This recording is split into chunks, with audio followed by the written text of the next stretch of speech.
Daugelis, išgirdę apie antros pakopos reformą, pirmiausiai nori pasiskaičiuoti, kiek pinigų atgausiu, jei pasitrauksiu iš antros pakopos. Tačiau nemažiau svarbu įsivertinti ir tai, ko netektumėte, jei sustabdytumėte ar visai nutrauktumėte kaupimą. Pirmiausia, mokesčiai. Investavimas antroje pakopoje turi vienus mažiausių mokesčių rinkoje. Kaupimas yra griežtai reguliuojamas įstatymu, todėl net ir maksimalūs turto valdymo mokesčiai yra ribojami. Nedaugiau kaip 0,5% nuo sukauptos sumos. GoIndex taikomas dar mažesnis. Vos 0,45. Antra, mokesčiai nuo investicinės grąžos.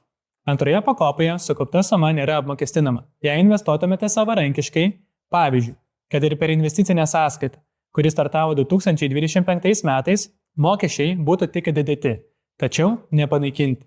O palyginus, visa investicinė grąža, kurią sugeneruotumėte antroje pakopoje, būtų be gyventojų pajamų mokesčio.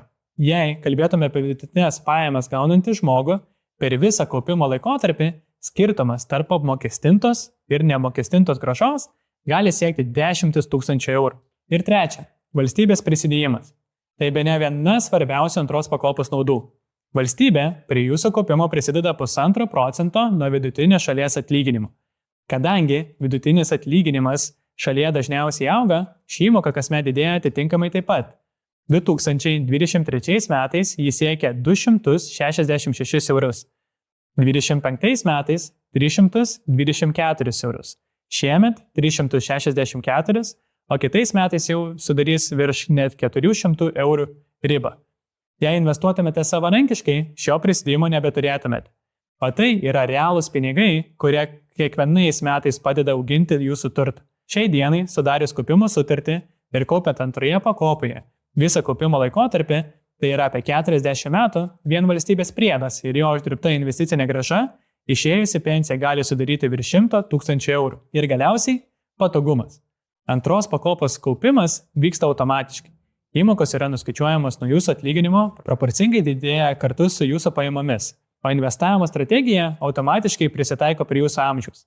Tai nuoseklus, ilgalaikis procesas, kuris dirba jums net tada, kai apie tai negalvojate. Tad prieš priimdami sprendimą kviečiu ne tik žiūrėti, kiek atgautumėte šiandien, bet ir įsivertinti, kiek netektumėte ateityje. Skaičiuoklės ir pavyzdžius galite rasti goindex.lt puslapyje, o jei norėsite individualiai įsivertinti savo situaciją, registruokitės konsultacijai ir mielai padėsime apsiskaičiuoti, kas naudingiausia būtent jums.